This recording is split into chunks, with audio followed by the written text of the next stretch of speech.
7:35 on this 21st of October. We want to welcome to the studio by telephone our good friend Phil Kerpen, who's president of American Commitment. Phil, good to hear from you, sir. Great to be with you, Dale. Hey, I'm going to give you the microphone and let you talk. What do you got on your mind today, Phil? Well, what I want to talk about is the strategy that we're seeing from Democrats and from Hillary Clinton in particular to try to blame the drug companies for health care getting more expensive under Obamacare, which is really a cynical ploy that is not based in fact. And I think it shows panic of a certain sort among the administration and the Democrats and the elite media because they told us prices were going to go down under Obamacare. They've gone up sharply, not just premiums but deductibles as well. People are paying more out of pocket. Networks are getting smaller and smaller, more like the old HMOs that everyone hated. Yeah, I remember those, yeah. Well, I mean, that's, now they're calling them EPOs, exclusive provider organizations, but it's basically the same thing. We're paying more and we're getting less. And I think that premiums are going to spike even more next year, just a couple months before the election, because some of these reinsurance programs that sort of mask the cost of health insurance with direct taxpayer subsidies to the insurance companies start to phase out. And so I think the Democrats are kind of looking at, well, we promised prices were going to go down. They're going up instead, and they're going to go up even more right before the election next year. We've got to avoid responsibility for passing this law. Who can we blame? And they did the polling and the focus grouping. They realized people hate the pharmaceutical companies, and so they said, aha, let's blame them. And a couple of weeks ago, you saw this, very interesting. You saw this article. It was in the New York Times, the LA Times, the Washington Post, everywhere about one company that had raised the price of one prescription drug. It wasn't even a brand drug. It was a generic drug, but it was for a very rare disease, and no one else was manufacturing it, and wasn't it outrageous that they raised the price? And then what do you know, that afternoon, Hillary Clinton gives a big speech saying the reason healthcare is so expensive is the evil drug companies, and we've got to have price controls on prescription drugs. And so they are trying to shift the focus and the blame for the real cost driver that we've seen over the past couple of years, which were all the taxes and regulations in Obamacare, and instead make it a reason for even more government regulation and control, this time extending price controls to the drug industry. And it has no basis in fact, Dale. The out-of-pocket costs for prescription drugs peaked in 2005 in this country. They've been actually on a slight downward trend for the past 10 years. And drug spending is about 9% of medical spending in this country. That's 9%, single digit. So that's not the real cost driver here. But there is a huge danger if the Democrats succeed, if Hillary Clinton's elected, and they pursue price controls for prescription drugs.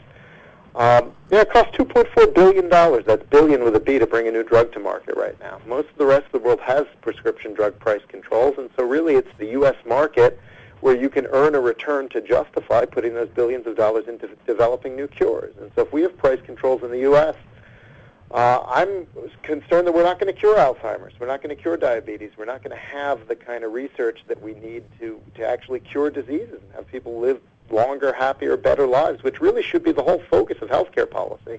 Well, Phil, I got a quick question here. If we were to curtail and, say, put a lockdown on the price, what's going to keep the drug companies from slowing down production like they did oil to drive the price back up?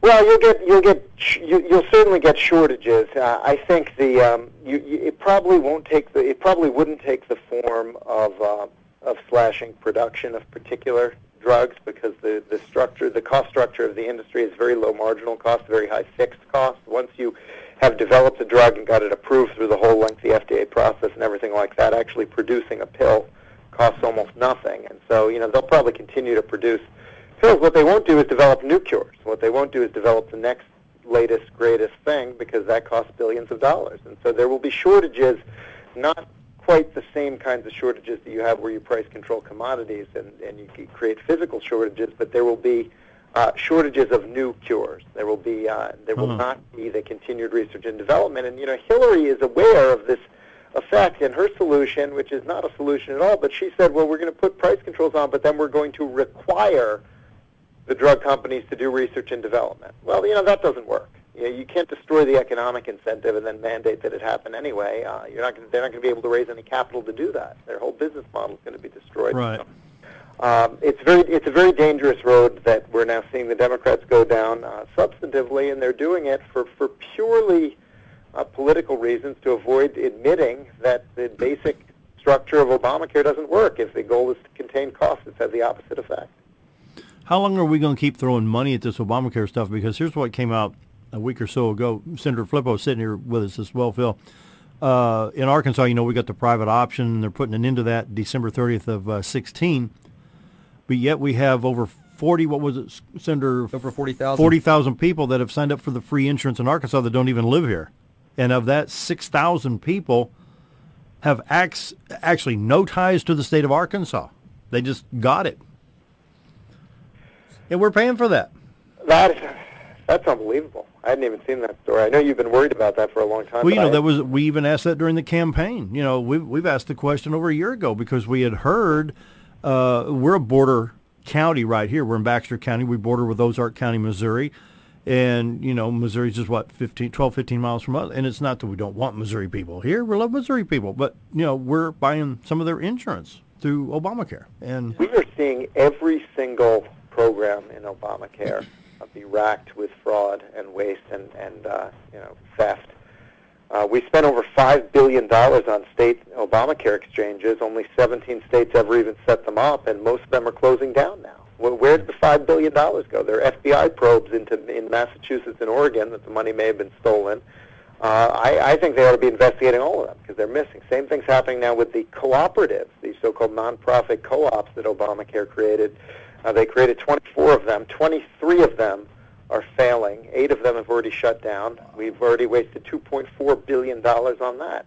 And the Medicaid expansion is hugely wasteful. And the example you just gave is unbelievable. And the structure of that program in particular, the structure of the Medicaid expansion is really offensive to the whole idea of providing a safety net for people in need. Because what Obamacare says is, if you sign up people who are poor or disabled, people who are traditionally eligible for Medicaid, you get the traditional federal matching rate, which, depending on the state, is somewhere around 50 or 60%. But if you sign up able-bodied working-age adults, we're going to pay 90 to 100%.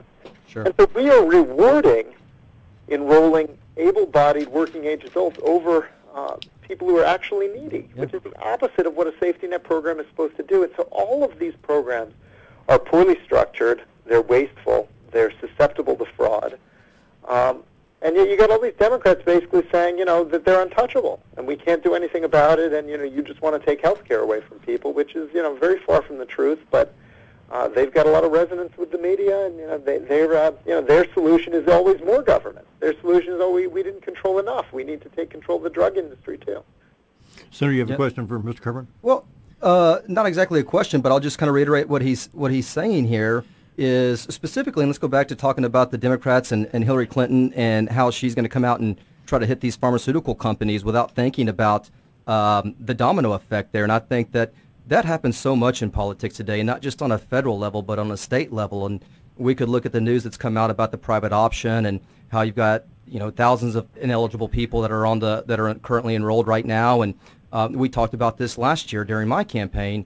But let's not just think in the present about today, but let's think 5, 10, 15, 20 years down the road and where it's going to be and the potential problems that are going to be there. And, I always said that I couldn't make a case that there was just zero good that came out of the private option.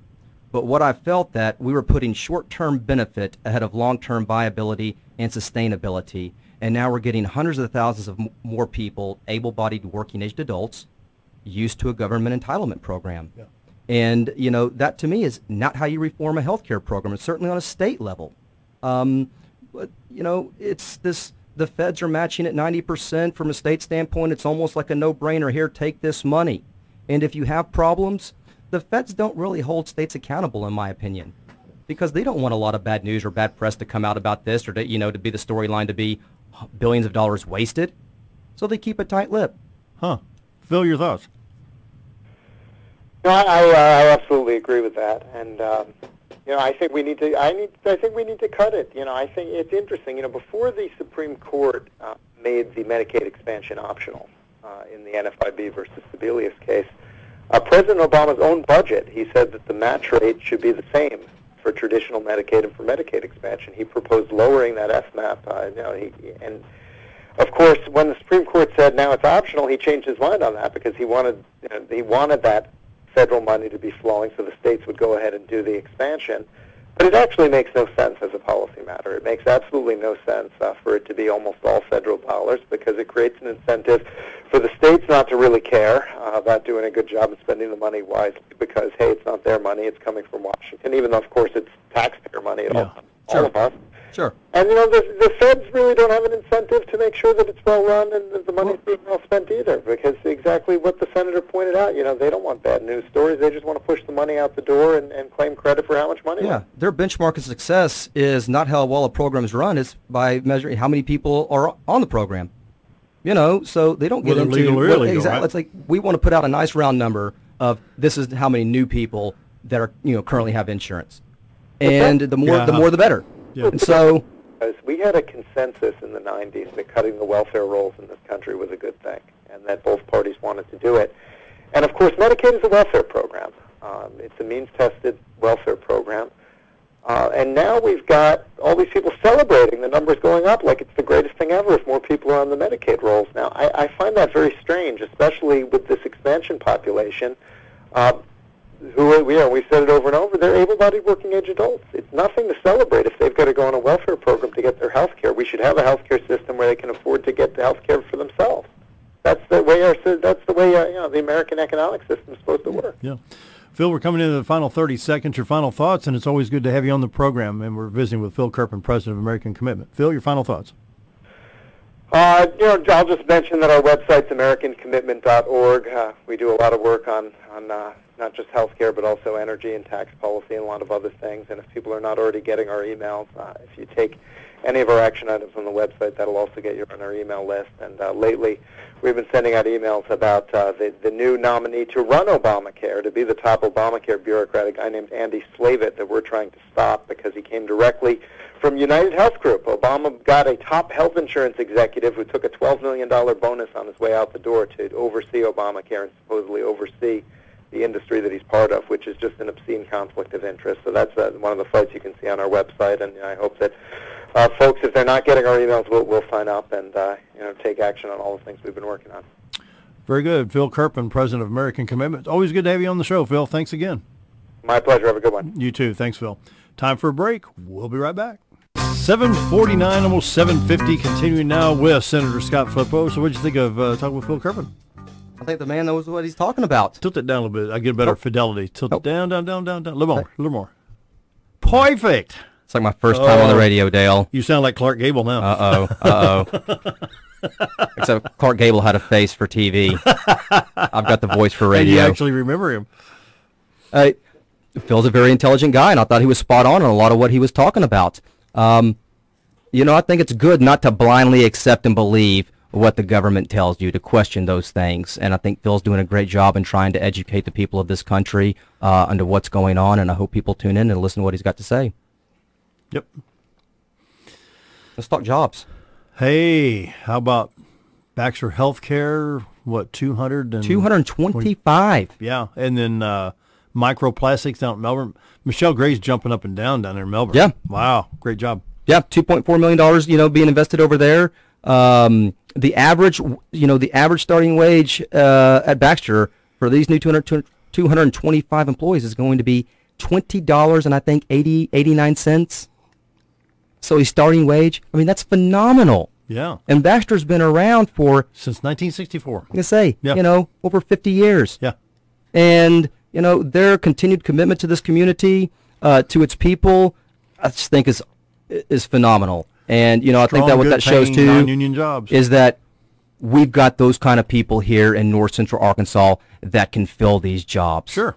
And so that's going to be a huge, huge boom to this area, and I'm really, really looking forward to it. I actually live over kind of close to the lab, so I get to drive by it daily and see all the progress they're making with their construction. And just like everybody else in Mountain Home, I'm looking forward to it. And I was very honored and happy to have the governor come up and be a part of that day. This is very high on his priority list, is recruiting and getting new jobs in here. And it's just, we're very fortunate to have a very willing and able partner like Baxter Labs. Mm-hmm. And then microplastics going down to Melbourne. I know Michelle was just thrilled with that. Sure. Sure. Not as many jobs down there, but still for Melbourne, Arkansas, it's going to be, I mean, what was it, 50, 60 jobs down About there? 60. 60, yeah. Yeah. But it's going to be a shot in the arm down there. And, too. they've been doing And Michael that's such a Plastics has nice been in, town. Melbourne's such it a is nice town.